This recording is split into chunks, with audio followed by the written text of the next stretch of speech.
What's up, y'all? My name is Devontae, and I sacrificed my time so you don't have to. Believe it or not, I'm actually recording this a little bit earlier. I'm saying this just in case anything else breaks in the news. I'm recording this actually around 2:40 in the afternoon. So I'm about maybe 6 hours, damn near, about 5.5 hours nearly, before the AEW show even started. But this has popped up on my radar, and I don't feel like it's warranted to have a full-length video, but I think it's enough to at least talk about in the intro. So I'll leave the link in the description box below if you want to follow along.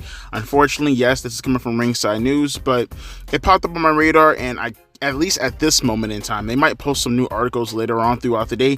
I can't find an article taking me directly to this transcript right here. So here, check this out real fast. Becky Lynch has been the trailblazer in WWE's women's division, making history as the first woman to win in the main event of WrestleMania when she defeated Ronda Rousey and Charlotte Flair. Since then, Lynch has solidified her status as one of the top performers in the company, both on television and in the media. Easy for me to say. During an appearance on The Breakfast Club, Lynch discussed the importance... Wait, The Breakfast Club? Wait, what? Like Charlamagne the God Breakfast Club? Let me see. I'm curious. That is so weird. She's actually on the actual... Wait, no, she's not. Let me see. What the fuck? That's so weird and out of place. Why is she on The Breakfast Club? The fuck?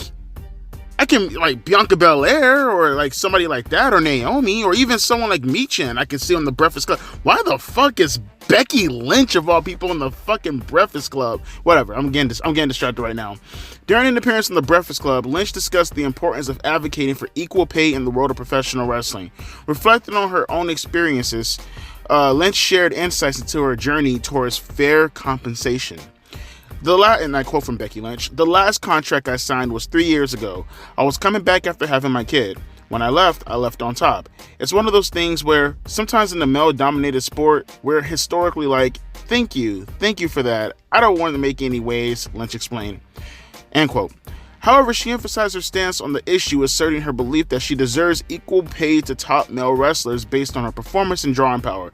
Lynch highlighted the need to challenge the status quo and push for fair compensation regardless of gender. And I quote, "There is no reason why I should not be getting paid the same as the top guy. Because of my gender? No. You can put me in any main event and it makes sense. I've proved that time and time again. So compensate me fairly, please," she declared. Acknowledging the progress that has been made in the industry, Lynch emphasized the ongoing need to push boundaries and demand equitable treatment. "It's come a long way, and I love to see that," she added. End quote. Again, if you want to follow along, you can go back and go look throughout the article if you want to. Again, I'll leave the link down in the description box. I will leave a link to the Breakfast Club video, but it's already tagged in the article in itself, so you can watch it from there if you want to. Becky Lynch is delusional as shit.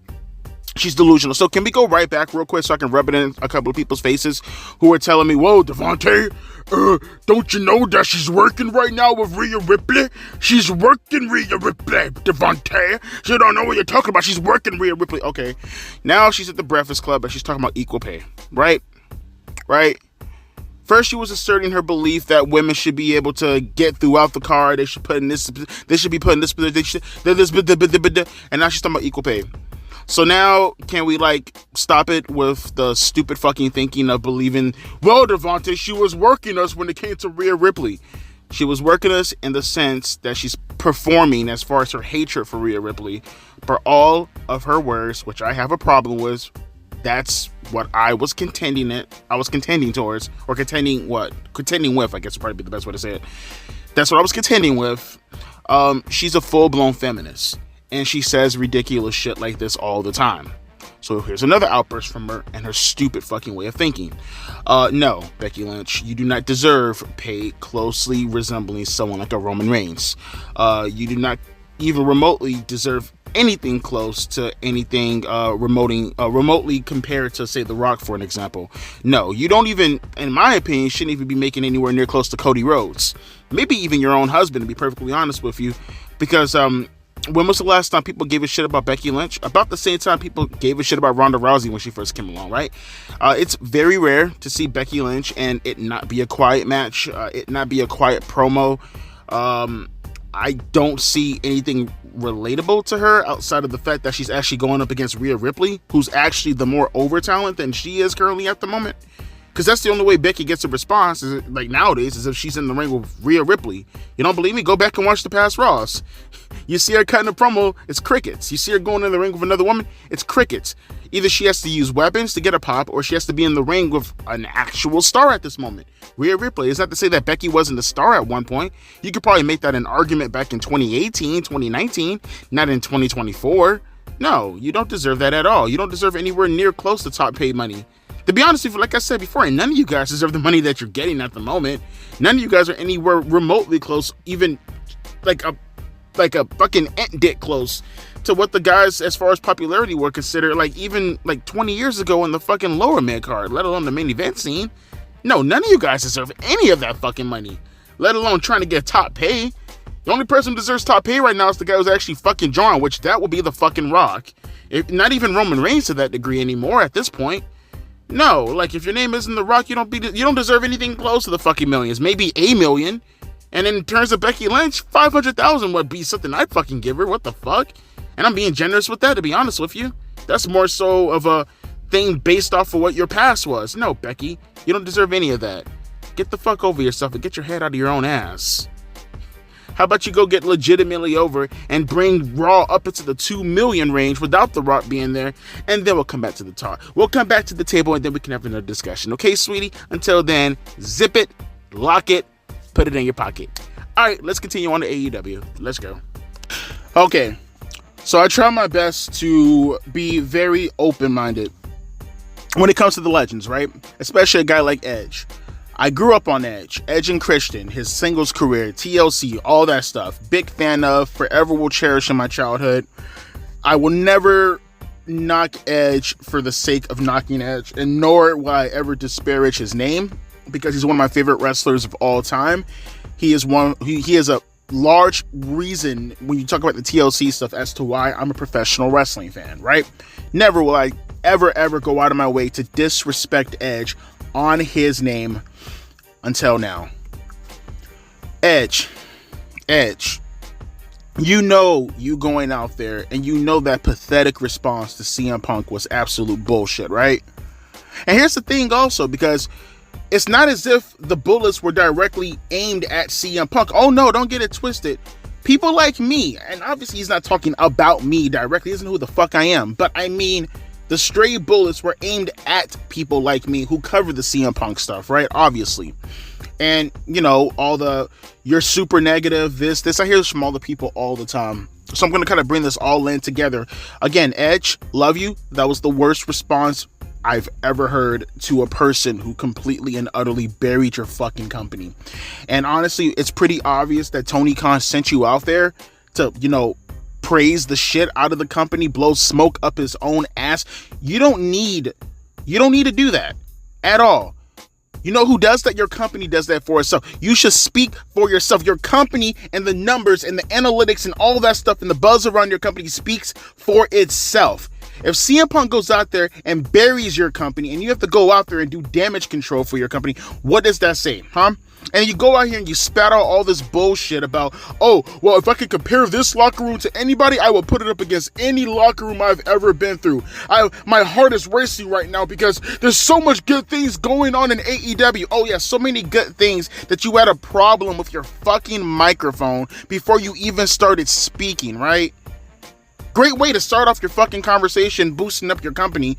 Yeah, your equipment, once again, because it's a running gag in AEW, isn't working correctly, right? But those are cheap shots. The substance of his actual promo in itself was absolute and utter fucking. It was not even. There's a hard line. There's a fine line between lying, objectively, outright fucking lying, and taking up for yourself, taking up for your company. You can put over your company without speaking in such a hyperbolic type of manner. The way that he was putting over all these wrestlers, the way he was talking about you should enjoy professional wrestling. Guys, I beg you, love AEW. They're the best in the world. I'm telling you, we are the best. I've watched professional wrestling my entire life. And please, I'm on my hands and knees, and I'm begging you to love AEW. Please. Tony Khan sent me out here to chill for the company. pathetic. Absolutely pathetic. And I get it. I'm not going to put all the onus on Edge. I would like for him to at least know how to cut a promo that doesn't outright put the company into a position where it doesn't fucking belong. But obviously, it took a mark to send him out there in order to fucking put over his mark-ass company. Tony, you're pathetic, homie. You're pathetic. You think that's a proper response to CM Punk? You're pathetic thinking that was a proper response to CM Punk. You didn't disprove anything. You didn't do anything. Let's go throughout the events that happened this week, besides the fact that CM Punk buried your company outright. He completely calls you an inept boss who said you care more about 5-star matches than you actually do putting asses in seats. If you don't believe me, right now I see Daniel Bryan versus Lance Archer, and we're 35 minutes into the fucking show without a single fucking story playing out. Nearly halfway through the show and not a single story playing out, so totally proving CM Punk right there. Right? And then he goes on, CM Punk that is, to completely say that you don't know what the fuck you're doing outright. Only for you to respond to CM Punk by releasing talent. Oh, you guys don't know that? Oh, catch up. I'll leave a link down in my description box if you want to follow up on that video, or just click off of this video. Actually, listen to this video, then click off the video, and then go back to yesterday, and you can kind of follow up on what the fuck is going on with that news right there. But who are you fooling right now? Who are you fooling? Tony, who are you fooling? Why put Edge in that predicament to ruin his credibility as a wrestler?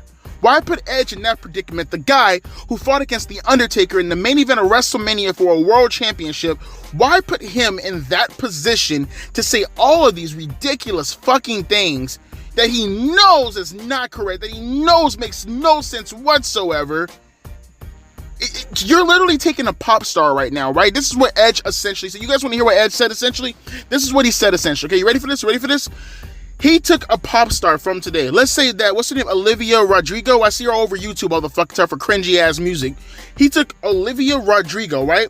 And he said, I will put her up against Whitney Houston. I will put her up against Madonna. I will put her up against Mariah Carey. I will put her up against Diana Ross. I will put her up against any of the women who cultivated music to be where it's at right now at the moment. And I dare someone to question me. Well, guess what, Edge? I'm going to question you. And I'm not going to question you. I'm going to call you an outright shill. You are a company shill. Nothing you said made any sense. And even though I respect the shit out of you, I do not respect the fact that you insult my intelligence and you insult everybody else's intelligence by forming this stupid fucking promo to me, some lame ass, insecure, by the way, fucking this guy, this chia pet. You let him tell you to go out there to do this promo as a response to CM Punk. Yeah, no, Edge, love you to death. Never do this again. Never do this again. He fucked up, not you. He fucked up, and he put you into a position to fuck up. This wasn't a proper response. I don't buy anything that you're saying. All this was is damage control, and all you're doing is, speaking about Tony Khan, all he's doing is becoming a huge narcissist, blowing smoke up his own ass, and he needs a legend to go do it for him because he doesn't have the balls to go out there and cut the promo himself, right? Yeah, good luck with that. Let's continue on with the show. And I put that in asterisks when I say show. Brought to you by the #1 wrestling company in the world, according to Edge. We got almost a full hour of fucking nothing. It is now 8:49 as of this recording, and we got nothing of substance from this show. We got Edge coming out here doing PR propaganda work for Tony Khan, and then we got 2 back-to-back matches, which, by the way, according to the AEW faithful, this is called a story. You know, when I talk about story, it's like when I seen NXT last night and you had Tony D'Angelo going back and forth with Ilya Dragunov, right? That's what I call a story. When I think of story, I think of actually narrating a story, going back and forth, and telling the people that you're going to have a combat like what was going on, you know, with Carmelo Hayes and Trick Williams. You know, that's what I call a story, right? You know, even the weakest segment from NXT last night, probably the weakest segment maybe was most likely to me, maybe either Anthony, what's his name again? Santino Marella's daughter. Maybe that was the weakest segment, or maybe the Von Wagner and fucking Brian Pillman Jr. segment, right?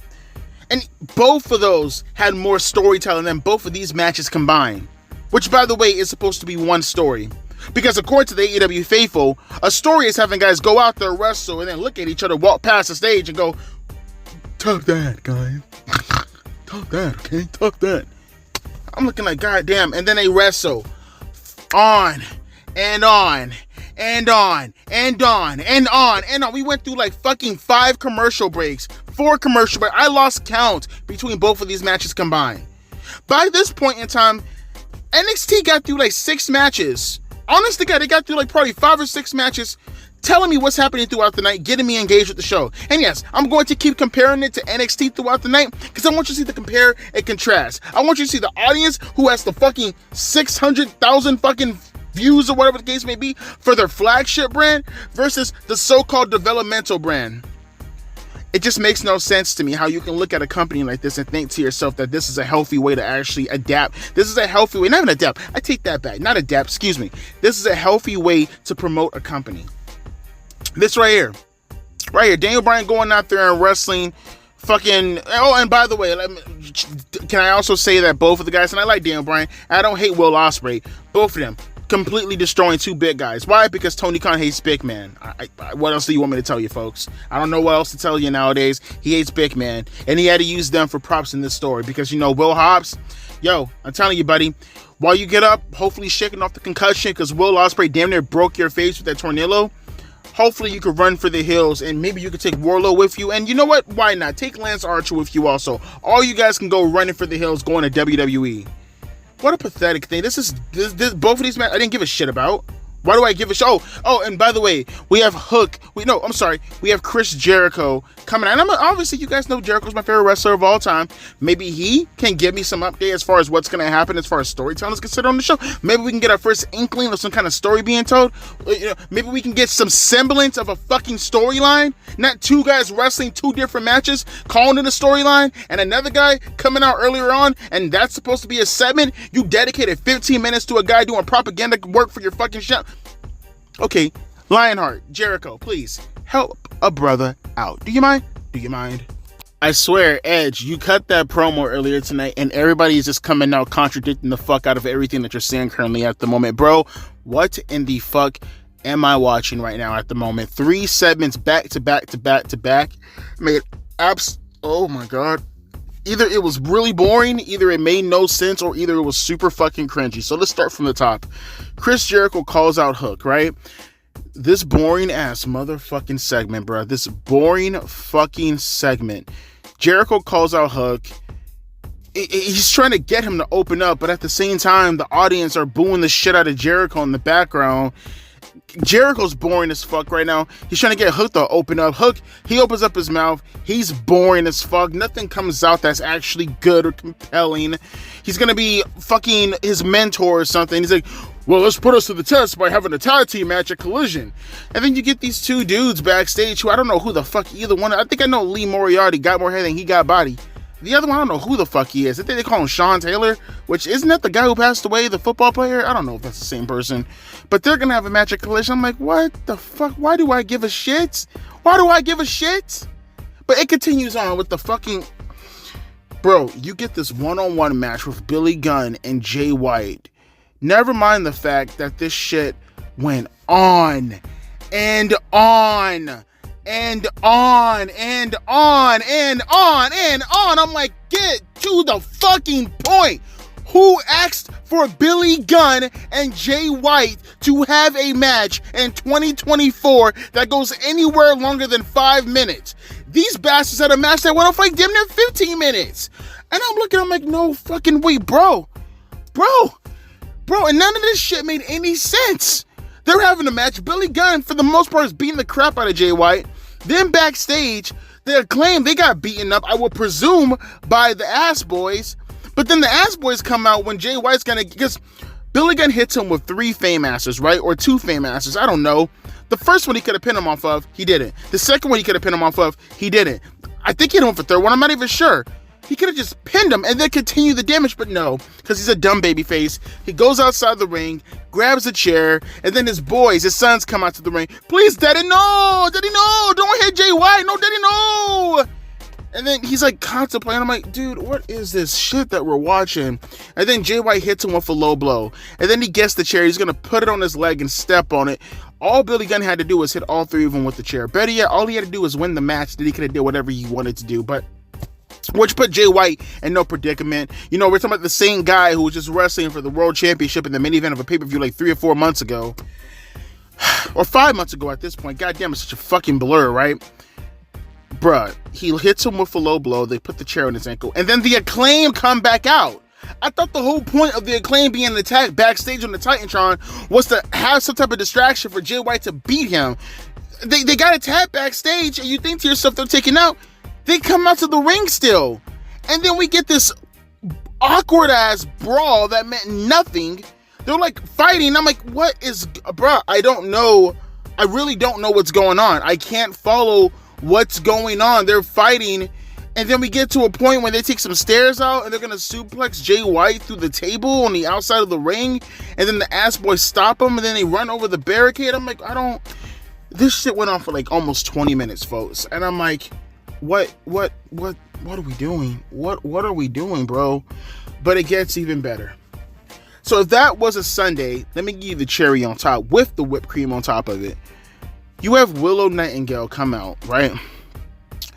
And she cuts by far one of, if not the most cringiest fucking promo you will ever hear in professional wrestling. I mean, folks, the cringe was so real. She is all giggly. She is laughing. She is like, I swear to God, if Woke was a person, it'd be Willow Nightingale. If Woke was a person, it'd be Willow Nightingale. She looks like a walking DEI, bro. I swear to God. And she's like, well, let me tell you a little story of a girl who happens to look like me, unconventional and, you know, a little bit chubby. And I started in this town right here. No one's responding? No one's responding. I'll stay silent for a little bit longer. Hopefully you guys catch on, because this is really embarrassing. Yay! Reaction! Yay! I'm looking at this shit like, what in the ungodly fuck am I watching? And then Sasha Banks comes out, bro. Bro, I swear to God, I'm looking at Sasha Banks, and right now I'm looking outside my window. Across the street, there's a corner store. There's some girls outside tricking right now. I swear to God, you could take Sasha Banks right now, drop her right there, and you wouldn't be able to tell the difference. What in the actual God fucking hell was she wearing? What in the hell was she wearing, bro? I swear to God, it looked like she was on the red light district. I swear to God, bro. She looked like somebody, if you were to actually play Grand Theft Auto, you would hunk your horn at, and she'd come to your car automatically, and you know what happens afterwards. She cuts a promo. And multiple things happened that really, really pissed me off. First off, more cringe. Because if we didn't have enough cringe from Willow Nightingale, here comes Mercedes Moné to add in more cringe, right? I mean, I swear to God, these girls, they're so cringy. If you can harness the cringe from Mercedes and Willow and somehow convert that into energy, it'd be the equivalent. Like, each word that comes out of their mouth would be the equivalent of a solar wind from the sun. Actually, way more powerful. This just, the cringe was just, I almost wanted to cut it off in the middle of the promo. I'm not even joking you, because the cringe, it actually physically hurted me. It really hurt my soul, my body. I can feel the pain. Mercedes Moné actually said that when she's done, her Mercedes and Willow Nightingale and Julia Hart, because they have a match for the TBS Championship, you know, coming up at Dynasty. Would have been nice to see Julia Hart, because she's the champion, but I get it, it's AEW, they don't know what the fuck they're doing. We leave it up to Edge, they're the best wrestling company in the fucking world. Mercedes Moné says she wants a shot at the TBS Championship, and you know what, it's funny, because we were actually saying all this stuff about Mercedes coming in and doing this, and we said, as a meme damn near, she's gonna go watch messing with Tony Khan, she's gonna go after the TBS Championship, ha ha ha ha ha. And by golly, leave it up to Tony Khan to, again, this guy, this entire week, he proves me wrong as far as the stupidity is considered. I give him a benefit of the doubt as far as the released wrestlers, and what do you know? He actually did that. And then you look at this, and I'm like, No, that's retarded. He's never gonna put Mercedes, one of the highest paid women in professional wrestling today. He's not gonna put her in a match for the mid-card women's championship. And well, you know, he did just that. He put her in the TBS division. And I go back again to what Edge said earlier about AEW being one of the best wrestling companies in the world. We get pointless matches with absolutely no substance to it. People are going to be like, Devontae, you should probably watch Collision, because otherwise you would have knew that Billy Gunn got his house broken into, and that's why the match went on and on and on and on. This match could have went literally for 5 minutes, and you could have got the same thing over with, but instead you decided to have a match. So between the pointless matches that people consider story, the pointless matches that people consider story that happen to be on my TV that go on for 20 minutes to pad for time, because that's exactly what's going on at the moment, to get to this right here and the horrible decisions that are made within this company. You have Edge, and let's put this into perspective real quick, folks. There's most likely a chance, hear me out now, here's what might happen. You want to hear this out? There's a possibility, because tonight, in a match that I'm not going to watch, we have Thunder Rosa versus Mariah May. There's a possibility that we might get Thunder Rosa as a women's champion and Mercedes Moné taking the backseat to her. Or maybe even Mariah May and Mercedes taking the backseat to Mariah May. Samoa Joe, and I like Joe, but let's just call a spade for a spade, as a champion, and Edge is a mid-card champion taking the back seat to him. You want to tell me how that makes sense, folks? I mean, Edge called this one of the greatest companies of all time. Does any of that make sense to you? At all? No? It doesn't? Yeah. I know it doesn't. I'm not yelling. I'm not screaming right now. I did enough of that in the last time I talked about Edge. I just felt that you guys should probably know what's currently going on right now in AEW. The lack of heat, the lack of structure, the lack of logical decision making. But leave it up to Edge. It's the best wrestling company going today. Continuing on. Okay, you know it's a bad show when the thing that actually carries it as far as story is considered so far, and we're like maybe 17 minutes before the show goes off the air. I don't give a shit about Toni Storm versus, or no, I'm sorry, not Toni Storm. If this is Toni Storm, I'd probably watch the match. But I don't give a crap about Mariah May versus Thunder Rosa. I don't give a shit. Don't expect me to review that. But you know that it's a bad show when the thing that's carrying the show, as far as storylines are considered, as far as story is considered, it's the best friends. Yes, we have now gotten to the point where the best friends probably has the best story on the entire show. What does that tell you, folks? Does that scream best wrestling company in the world to you? Does Trent Beretta having the best storyline in the entire company scream best company to you? So you have this tag team match that went on for way too long, because every AEW match goes on way too fucking long. Kills every fucking momentum you have as far as a fan is considered going into a show, because why the hell do you care when you just seen these guys do 1,000,001 things and kick out of everything? Also, why do you care where it kind of feels like all the consequences and rewards happen on the regular shows rather than the actual pay-per-views in themselves? So the Young Bucks win the match, right? Again, stereotypical AEW match. What do you expect? And after the match, you had Trent Beretta, who took the pinfall. He's all, disheveled.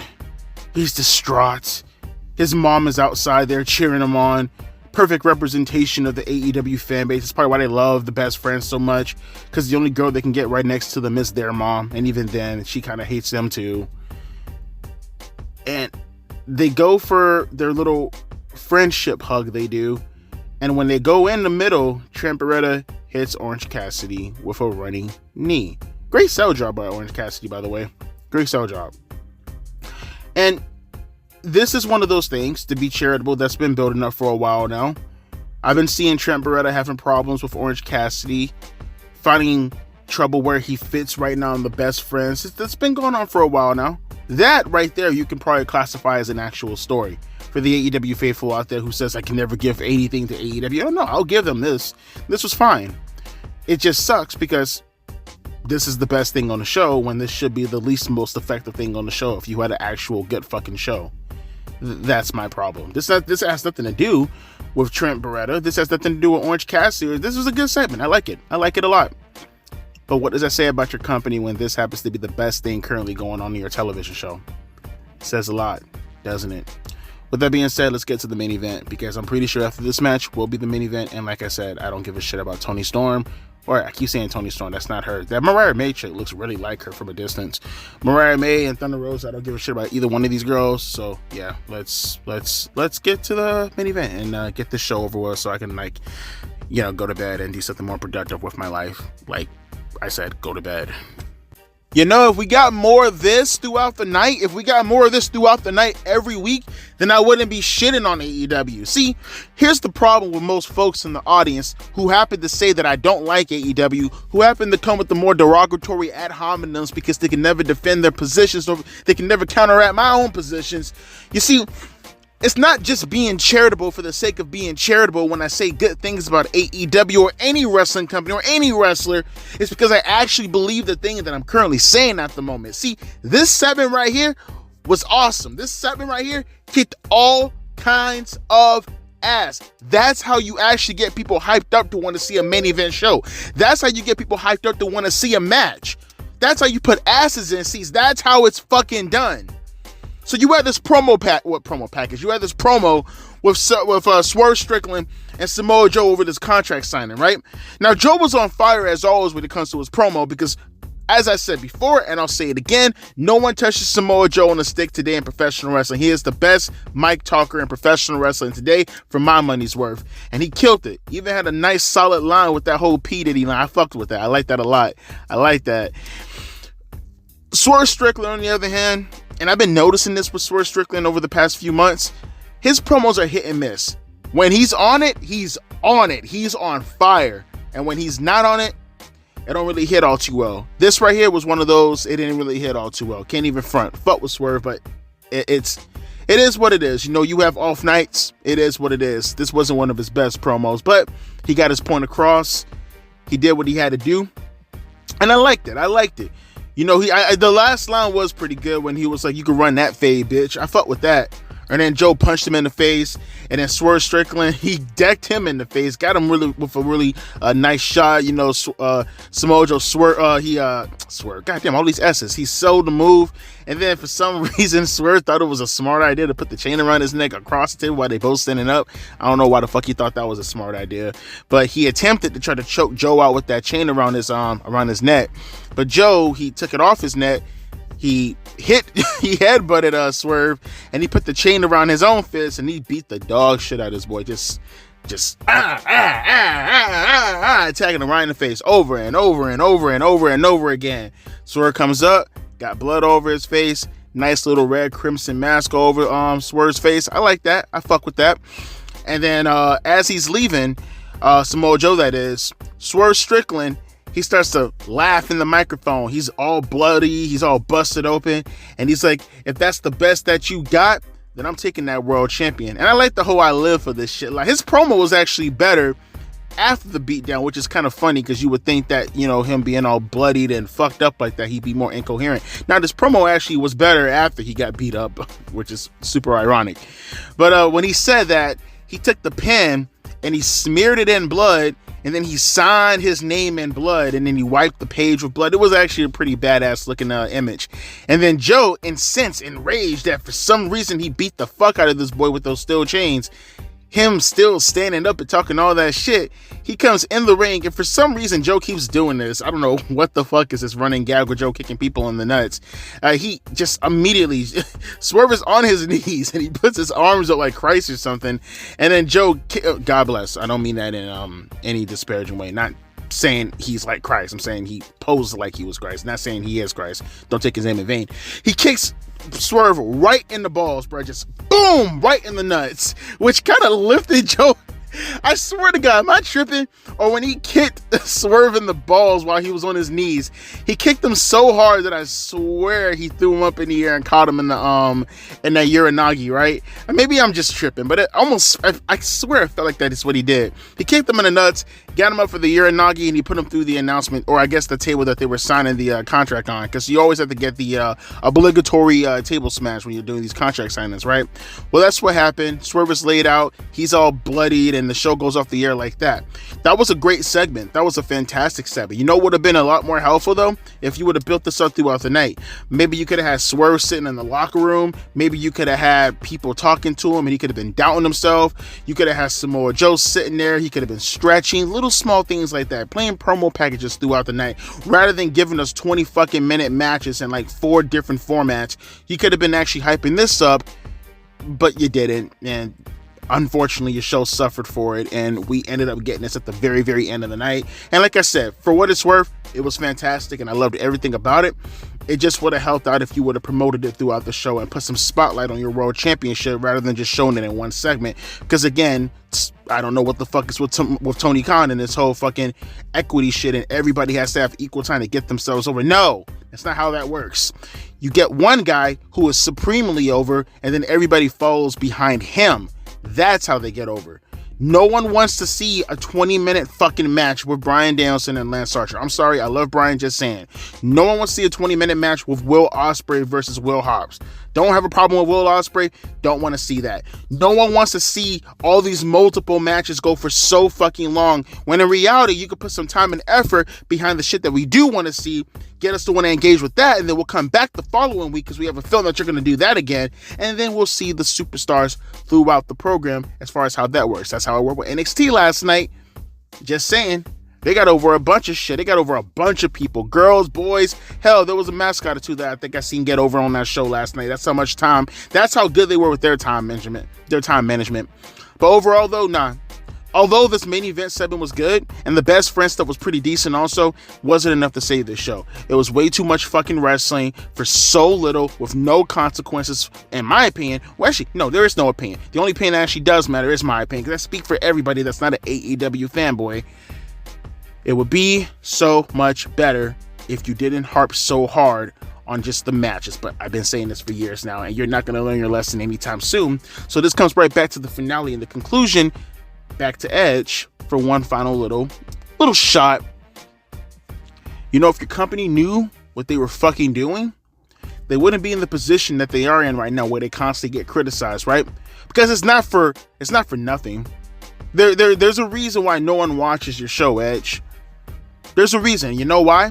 Because of what you did in that main event, you don't do all the time. Because what you did in that main event will sometimes be replaced with a match. A match such as Willow Nightingale and Riho, for an example, right? You're throwing some random bullshit in the main event, and you say to yourself, that right there is what's going to be the one that's going to be the driving force, right? You take stupid booking decisions and you make people like you, Edge, a mid-card champion, or you make Mercedes Moné chase after a mid-card champion, or you completely just eradicate Jericho from meaning anything anymore. That's what hurts your show. You take matches and you put it on, and it replaces things that would be invaluable for some of these talents as far as showcasing who they are as a character. And then you sit here and then you lie and say that, well, you know, we are the best wrestling company in the world because we do everything right. No, you don't. Everything right is what happened at that main event happening throughout the show. That's everything right. But like I said, you keep having that idea, you keep shilling for Tony Khan, and you keep ruining your credibility, and you keep ruining your name by pretty much bastardizing yourself, by conflating yourself and being okay with being labeled to being this much of a shill, this much of an unnecessary stooge. Because I'll be back here and I'll be laughing at you when someone else takes another shot at you. Because in the end of the day, you show me what you're capable of when you show me these main events. You just don't want to do it. And for that, you have no one to blame but yourselves. Not me, not CM Punk, not anybody else in the IWC, not anybody who's not your sycophant fans. You have no one to blame but yourselves. And with that being said, as always, my name is Devontae, and I'll be catching you guys later. Deuces, P. Ice.